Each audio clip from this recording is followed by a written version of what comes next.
Good morning, everyone. It's Sherry at Attic Inspired Crafter, and I'm bringing you today a very short video, well, maybe not so short, to show you these wonderful seed packets that I did using one of the Tim Holtz dies.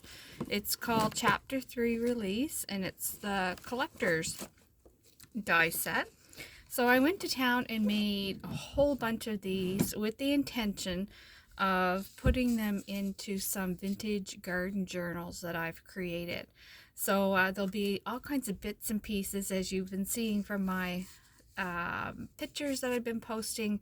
I'm having some fun with these. So I will show you in detail just one of the packets and all the steps that it included to create these, but then I'll just show you an up-close picture of each of them.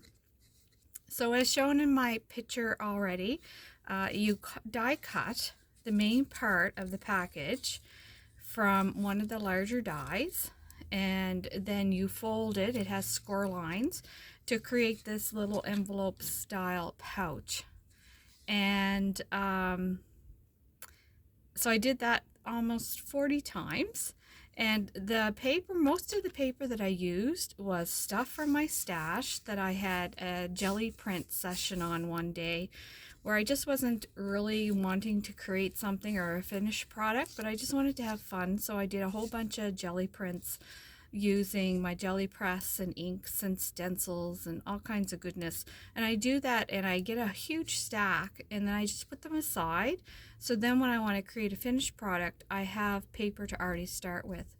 So they're all but 12. I use jelly prints from them.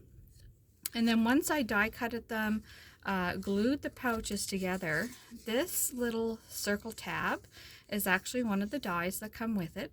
But I didn't only cut it once, I cut it 3 times. The backs are just with black leftover cardstock from my scraps. I put a brad into it, and then I covered the inside with some of Tim Holtz fabric tape so that the brad ends wouldn't stick into anything. And I did 3 cuts and glued them together so that there would be a little bit of dimension so that you can wrap your twine around. So isn't that cool? And then at the bottom, I pressed an eyelet. So that way I'd have some place to wrap my twine on this end and then around the seed package. So then after that was done, then I decided, okay, I gotta dress these up a little bit more. This is a stamp. This is a stamp. It says, "Enjoy the now." This number 1, and you'll see all the packets either have number 1, number 2, or number 3. Again, are dies that come from that collection, and I die cut those into the envelope die cut before I glued it together. And the number 1 is just glued on there. So then I inked all the edges, of course. I put down a date stamp, and then I just went to my washi tape bin and I pulled out all kinds of washi tape that would work with the colors that I'm going to show you, and I just washi taped it.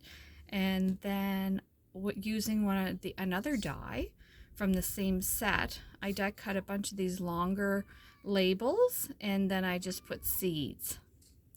And I hand wrote the seeds. So I think these are adorable. So there's one. Here's another version. And I think I'll just put them back in my bin as I go because I was strategic enough to separate the paper by color so that each journal will have 3 sets, numbered 1, 2, 3. If you hear the kitty cat meowing, it's because I have her outside with me today. It's a beautiful day, but it is chilly. And I thought I'd try to do this video in some natural light. So I hope you're really enjoying these. And I always like to share with my crafty friends stuff that I'm up to. I know I enjoy seeing what everybody else is up to. It gives me a whole lot of inspiration. And it was through a video of one of the designers for Unique scrapbooking store in Ontario, and one of her designers started making these journals. And she showed the process from tea dyeing the papers and onward, which is what I did. And I did give sneak peeks of those journals. All done. Why 12? Well, I just dyed so much paper, and I don't know about you, but if I leave stuff hanging around my craft space and I don't use it up right away, then it tends to sit there forever, which I'm not a fan of. I like using it as I go. Some of the little washi lifts, which doesn't bother me, I'll leave it like that as it just adds texture, or I'll just dab it with a little bit of glue, and then it's not going anywhere anytime soon.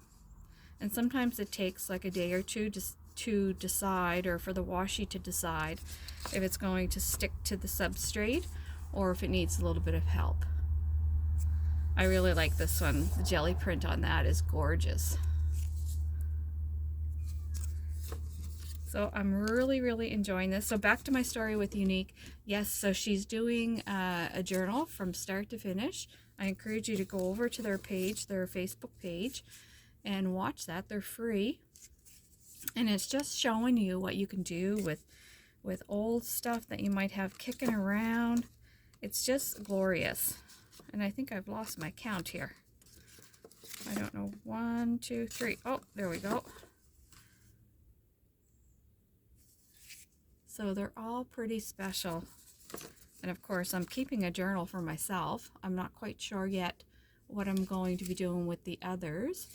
I do have some of my products at a local store.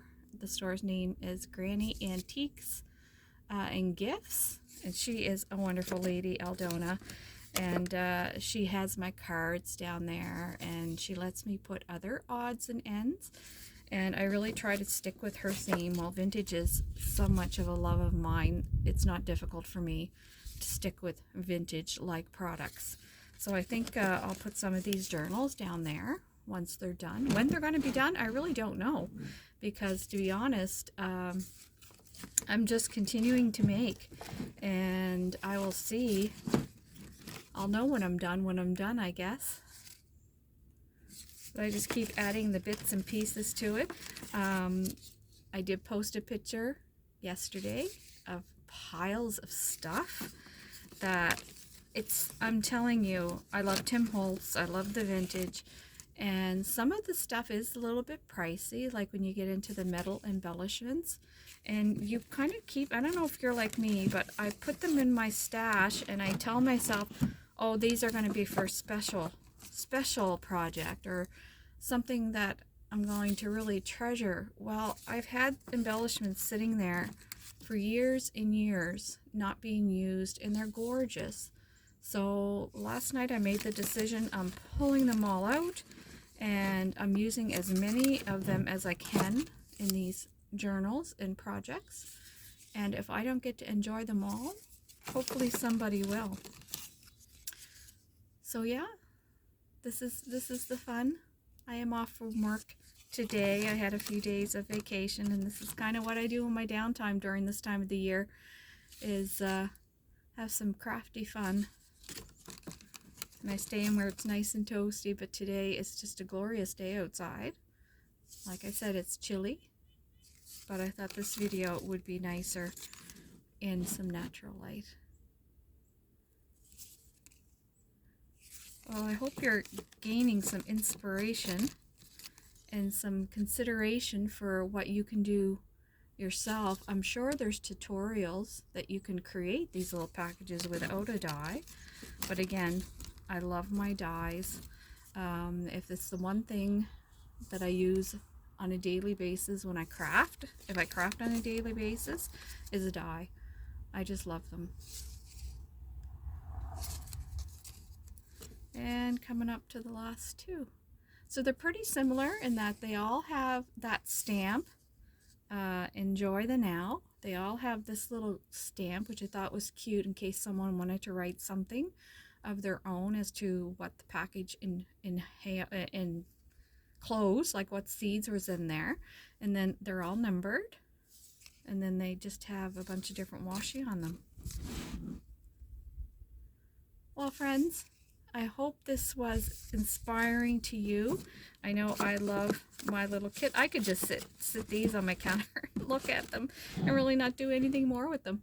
But I will. I will complete the journals. Like I said, I'm not on a timeline. It will get done when it gets done. And when I do get them finished, I'll be sure to kind of do what I'm doing here and kind of lay them all out, but give you a walkthrough through at least one of them.